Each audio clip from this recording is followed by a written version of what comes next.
Olá a todos e a todas, sejam muito bem-vindos. Dando seguimento à questão dos vídeos já colocados no canal a respeito de geopolítica, eu vou fazer uma série de vídeos fazendo algumas pílulas, alguns vídeos mais rápidos e mais curtos, falando de assuntos atuais e de notícias ligadas à geopolítica, coisas que envolvem o Brasil e a coisas que estão acontecendo no mundo atual, certo?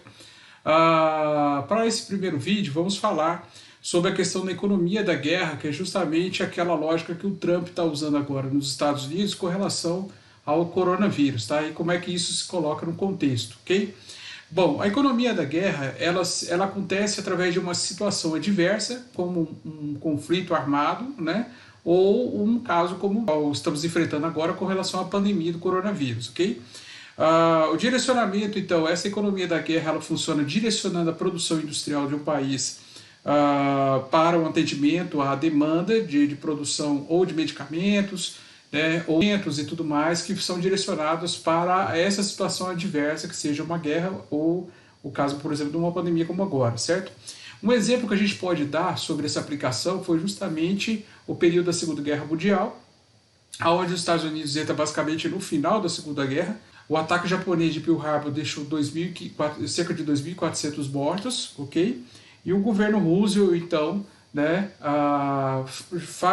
implica uma questão de junta de produção da guerra, onde basicamente é uma mistura militares e o Estado, a intervenção do Estado, né? A função dessa junta era justamente coordenar o trabalho das fábricas que tinham capacidade de produção de suprimentos e outras, aquelas que tinham, não necessariamente produziam armas, mas aquelas que estavam próximos, que tinham material, matéria-prima e capacidade de produzir armamento, suprimentos e outras coisas derivados inerentes à guerra. A gente também tem a questão da indústria automobilística. O exemplo de que a gente pode mostrar com relação à interferência do Estado com relação à guerra é justamente quando olhamos os dados do setor automobilístico dos Estados Unidos, das fábricas automobilísticas dos Estados Unidos, com relação aos dados que estão colocados aqui, ok? Bom, em 1941 nós tivemos uma produção de 3 milhões de veículos, né? Isso é uma produção a nível nacional dos Estados Unidos. Em 1943 essa produção cai para apenas 139 veículos produzidos no país, né? E em 1944 a produção de veículos então sobe um pouco com relação ao ano anterior, mas são apenas produzidos 610 veículos, né? O que demonstra que a indústria automobilística ela se voltou para a produção de caminhões, de tanques, né? Foram usados, já que você teve uma participação do país de forma efetiva no conflito armado, como no caso da Segunda Guerra, né? Então os homens estão direcionados à linha de frente, ao enfrentamento da adversa, como da guerra, e houve também, no caso, empregabilidade nas indústrias de base americanas com relação a mulheres e inserção, né, de pessoas de cor negra inseridas no mercado. Então teve muito derivativo, vamos assim, de uma cultura americana nesse período, ok? Bom, as decisões do Estado passam a ser centralizadas, como no período do conflito, ok? Que se aplicam à questão, decisões onde se deve aplicar a questão da matéria-prima, né? O que as indústrias deveriam receber de recursos, né? Onde se fabricar e em qual quantidade se fabricar, medidas de racionamento foram impostas do país, né? E a questão de controle de preços justamente para quem estava ficando no país, ok? Isso é interessante porque num período de guerra, onde você tem o controle do Estado e as indústrias passam a direcionar a sua produção e o Estado tem que cuidar justamente dessa lógica que está ficando no país, de controle de preço, indústria, coisa e tal, você passa, como estávamos falando, desse maior controle estatal, né? Você assume um papel quase que numa vertente socialista, justamente nessas épocas de conflito, ok? Isso é interessante, aproveitando o gancho desse vídeo, né, a gente ressaltar que em momentos de adversidade na economia americana, né, em que o Estado teve que fazer intervenção, você rompe com uma lógica neoliberal, se aproxima, de certa maneira, de algumas faces, vou falar assim, de uma intervenção maior do Estado, que são colocadas aí, né, em conflito às ideias neoliberais com relação ao socialismo, certo?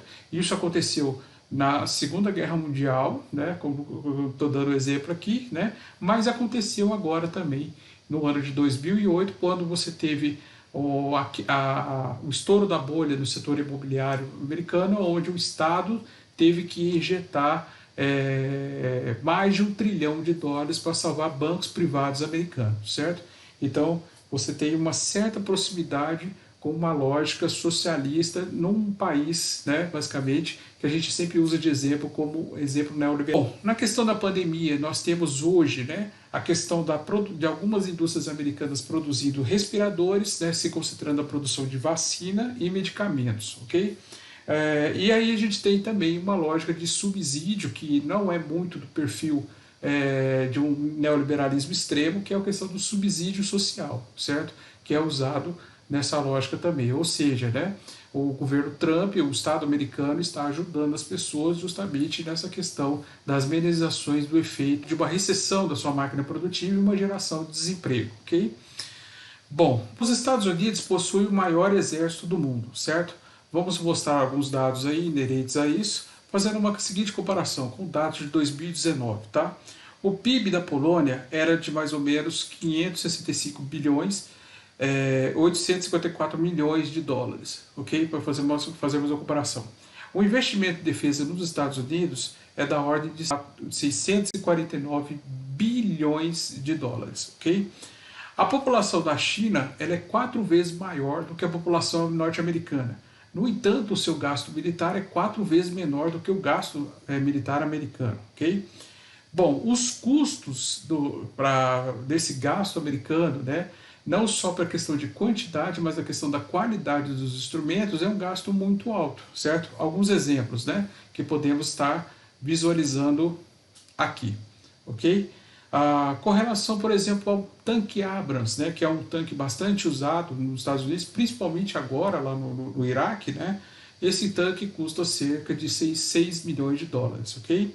Um caça, como o exemplo do famoso F-35, na ordem de 100 milhões de dólares, ok?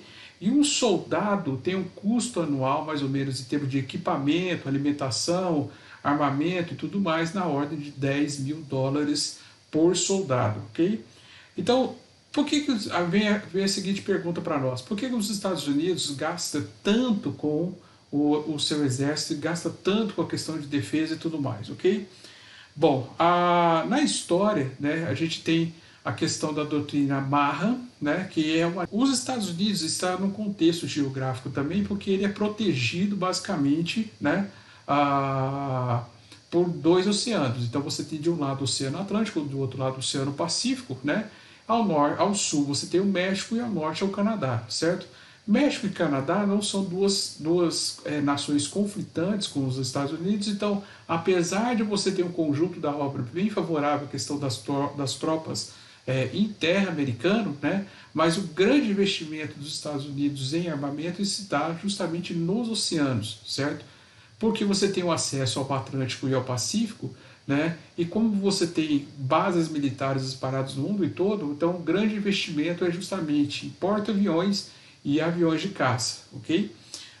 No entanto, precisava investir em navios e bases portuárias para a proteção do comércio, tá? Então essa doutrina Marra, né, entra numa questão de defesa, mas não só defesa, mas para proteção justamente do comércio marítimo que os Estados Unidos estavam estabelecendo entre as nações, ok? Então, essa proteção, não só investimento de meios de transporte de mercadorias, né, mas também principalmente de navios de guerra, né, preparados para proteger essa logística marinha que existe, né, americana. Logicamente também você tem a conquista de portos, né, por parte da nação americana ao longo do mundo inteiro. Então você tem áreas de influência dos Estados Unidos ali que são protegidas justamente que servem para proteger essa rede portuária espalhada no mundo inteiro, e também a questão de você estar mais próximo aos conflitos existentes na Europa, no Oriente Médio, na Ásia e tudo mais, e você tem uma logística mais evidente com relação a esses porta-aviões e tudo mais, ok? Bom, com o advento da bomba atômica, né, no final da Segunda Guerra, os Estados Unidos se colocou numa posição cômoda, né? Ora, se eu tenho o melhor armamento, mais perigoso, mais destrutivo do mundo inteiro, eu me acomodei na posição de que ninguém vai querer me enfrentar se eu tenho esse armamento de tal porte, de tal poder de destruição, ok? No entanto, né, a Guerra da Coreia mostra aos norte-americanos, né, uma nova realidade, ok? A União Soviética era um adversário à altura, certo? Se mostrou na influência ali das duas Coreias, da Guerra das Duas Coreias, né?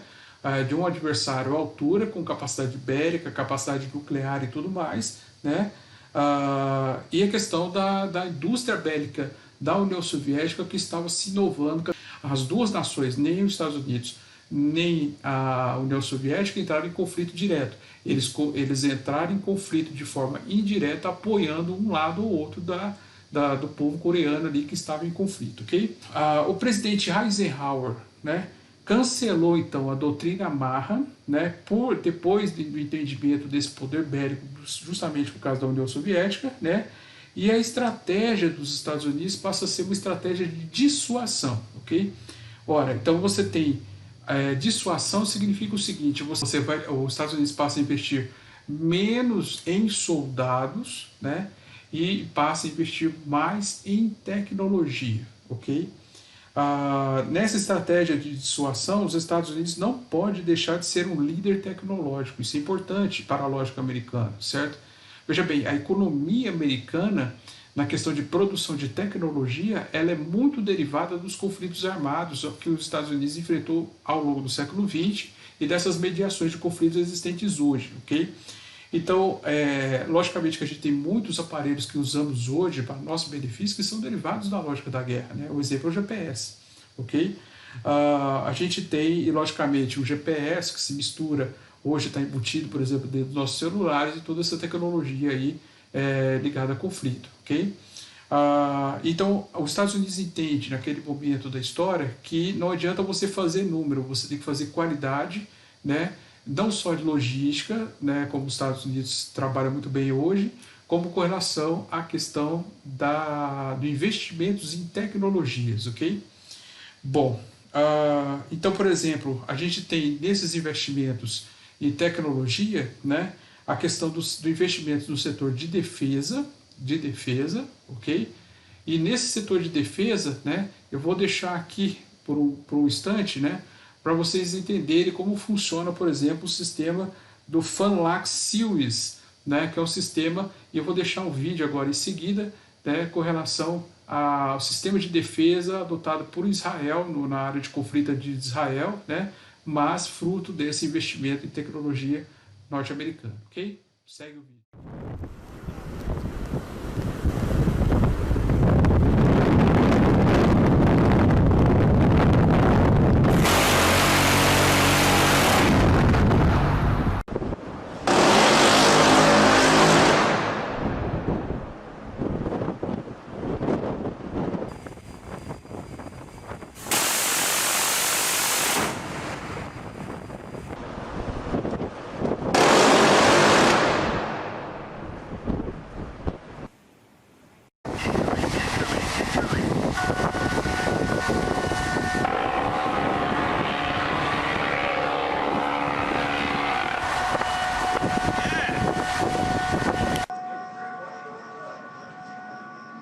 Hey, they're not hitting that one. Oh shit, look at that one.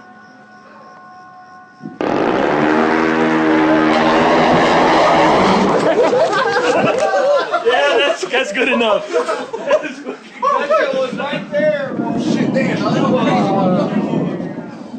Dang. I fucking caught that shit. That was right fucking there. Dude, that shit was right here. God damn. Fuck. No. More shit. Everybody get inside, start getting accountability here.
Bom, voltando aqui, nós temos também uma capacidade de ataque à distância, né? Justamente por esse aperfeiçoamento do sistema GPS, a gente tem uma capacidade de uso de armamentos que são disparados à distância, justamente nesses conflitos, e a questão de espionagem usando principalmente recentemente drones, certo?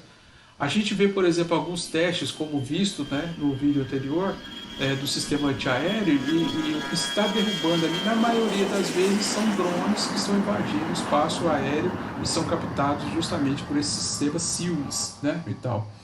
Bom, um exemplo, né, da questão do complexo militar, isso é importante falar nessa questão de tecnologia, de investir, porque os Estados Unidos se coloca sempre à frente, e olha só a lógica americana de mercado, tá? Como os Estados Unidos está sempre um passo à frente com relação a investimentos e tecnologia, com relação ao setor bélico de defesa ou de ataque, né, e tal, ele se também não fica, a gente falou anteriormente que há um investimento aí na ordem de 649 bilhões de dólares em questão de tecnologia. No entanto, né, esse setor de tecnologia, por estar à frente, ele também abastece o sistema de defesa de outros países.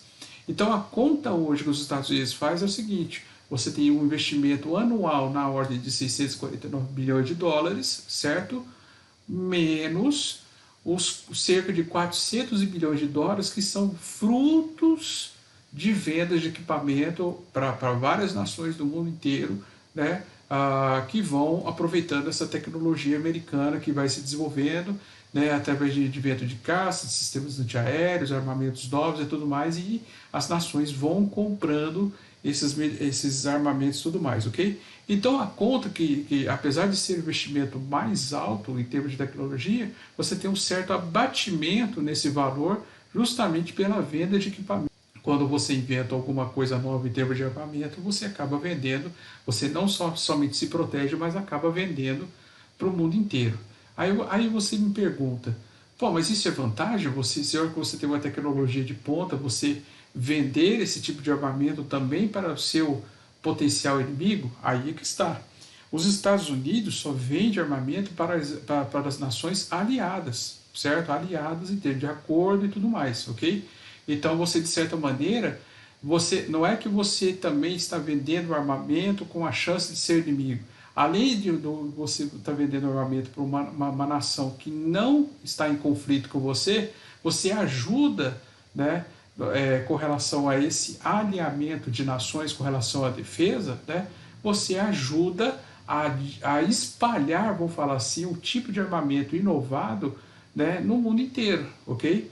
Então, quer dizer, quando você tem uma nação menor, que você compra armamentos dos Estados Unidos, fazendo com que o investimento em tecnologia americana seja batida na conta dos Estados Unidos, né, num possível conflito que exista na Europa, no Oriente Médio, né, a gente tem o deslocamento de tropas americanas para aquela região e a participação de nações aliadas que já estão de posse de armamentos mais novos, vou falar assim, com tecnologia mais recente empregada nesses armamentos, né, mais perto justamente da área de conflito. Recente, por exemplo, que está sendo vendido bastante é justamente o F-35, né, da Força Aérea Americana, né, e, como a gente tem aí uma amostra sobre ele, okay?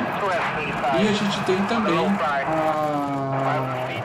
um exemplo recente, né, de compra desses caças justamente pela Noruega, tá? E você também tem um ganho que se soma a esses 400 bilhões de dólares, né, e tal, que é justamente o venda de tecnologia um pouco mais atrasada. Então, ao mesmo tempo que um país como a Noruega compra esses caças F-35, que são a coqueluche do que está aí em termos de sistema aéreo, né, você tem, por exemplo, vendas de caças F-16, né, que já estão em termos de tecnologia de ponta, mas que ainda serve para o combate para nações tipo Marrocos, certo? Então você tem, como você tem o que tem de ponta, você vende o mais barato daquilo que já está entrando em obsolescência, né, justamente para nações que não possuem tanto recurso para investimento em armamentos, ok? Então, a lógica americana de dissuasão ela funciona bem com relação, né, ao mercado que se estabelece. E os Estados Unidos trabalham bem essa lógica, por quê? Porque ele investe muito dinheiro, vamos falar assim, muitos dólares, desses bilhões de dólares, são gastados justamente no setor de inovação, né? E essa inovação ela é feita numa parceria entre o Estado americano e indústrias americanas do setor privado. Então, quando o exemplo do F-35 foi um edital aberto, né, para as indústrias americanas, isso aconteceu há cerca de 10 anos atrás, uma empresa ganha esse edital e essa empresa então passa a conceber a ideia, investimento em TI, investimento, né, e de vários aspectos, vou falar assim, dessa igreja, até se inventar, né, um caça F-35, que é hoje um caça de 100 milhões de dólares, certo? E que está à frente de todos os caças aí com relação à questão do combate. Vou falar assim, é o nosso novo lançamento em termos de combate aéreo, ok? E logicamente aquele caça que ficou ultrapassado em termos de tecnologia é vendido então para outras nações aliadas aos Estados Unidos, mas outras nações aí que estão comprando, certo? E aonde que isso tem implicação no Brasil, certo? A gente tinha aqui uma Embraer que hoje foi já quase que privatizada, ou tem uma relação muito mais próxima à indústria privada, que tinha todo o potencial do mundo para sair à frente desse setor de tecnologia, certo? Setor de tecnologia. Então, a Embraer tinha a possibilidade de confeccionar caças, não só de fazer caças, mas de inventar caças, né? Para ajudar em conflitos armados e tudo mais. Nós poderíamos ter uma abertura de mercado para a Embraer grande, né? Se a gente não trabalhasse na lógica, né, de estar privatizando tudo e tudo mais e não apostando em tecnologia no Brasil. Ou seja, nós primeiro que nós não temos capacidade hoje de enfrentamento de um exército tão grande como os Estados Unidos, né? E todo o armamento que nós compramos de mais novo aqui vem justamente de compras de nações externas, né? Então, logicamente, a gente precisa produzir muito arroz, feijão, trigo, soja, qualquer outro produto aí, né, na área de commodities para poder comprar esse tipo de tecnologia que vem no setor de defesa de fora, certo? E aí que a gente vê justamente essa mais uma diferença que separa nações desenvolvidas de nações em potencial de desenvolvimento, mas que às vezes jogam possibilidades aí por água abaixo, justamente por não apostar em tecnologia implementada no seu próprio país, ok?